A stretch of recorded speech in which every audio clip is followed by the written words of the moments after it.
Hi, this is Tom, and I'm going to show you how to build this envelope icon in PowerPoint. Now, the goal here really isn't so much in building the icon as it is that you can learn to use PowerPoint as a graphics editor to build your own graphics. And then the other goal is that you would become more proficient in using PowerPoint. So using these types of tutorials and exercises is going to help you do that. And the more proficient you are in PowerPoint, the better your rapid e-learning courses are going to become.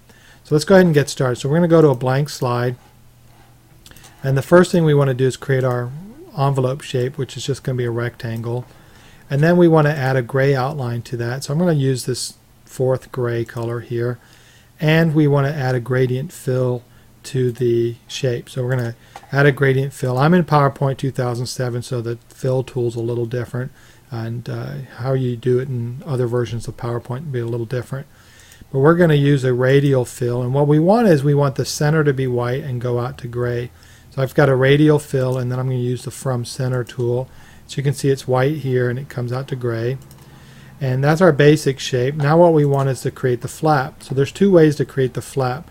The first way is you can just use one of PowerPoint's predetermined shapes and add that as a flap. I'm going to use the curve tool. So I select the curve tool, go to a corner, click on it. Then I'll just drag it down to about the center of where the envelope's at. Click and then drag back to the other corner and then double click. And that'll create my curve. And then I'll just make it a little gray, but just a little lighter. And we want to fill this with a linear gradient fill. So we're going to format shape, go to fill, gradient, and we're going to choose a linear. And with the linear, what we want is kind of darker on the bottom, lighter on top. You can switch that around and do the opposite. I kind of like that because it's going to make it look like there's a slight pucker to it. So you can see it's a little darker here and lighter up on top. So there's our shape. I'm going to nudge this down just a nudge. And now we want to create our drop shadow. So to create the drop shadow for the flap is we just select the flap tool, hit Shift and Control, and then drag down, and that'll duplicate the flap, and we just want to fill that with gray.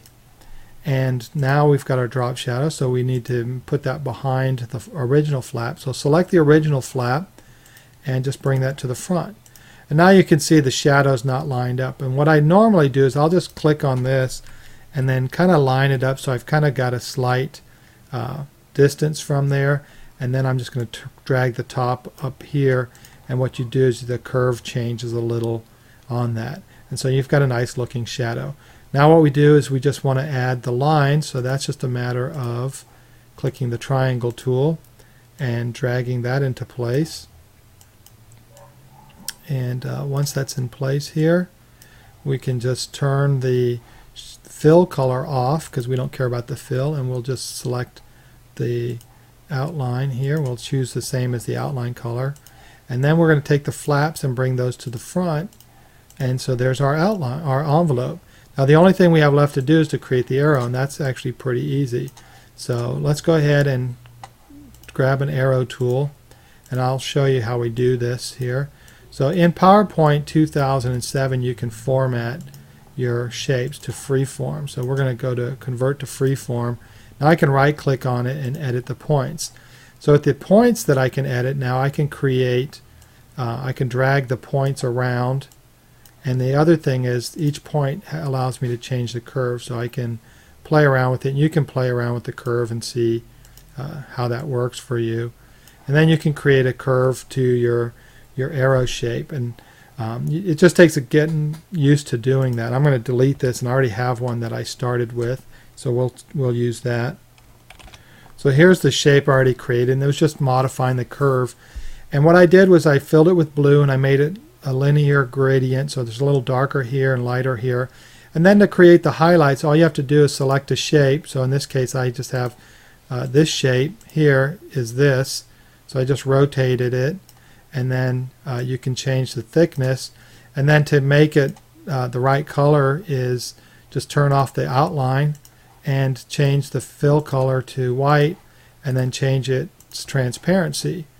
So there's how you get that. So then that's how I got these two highlights here. Once you have the highlights in place, just take the arrow and move it down, and you're done.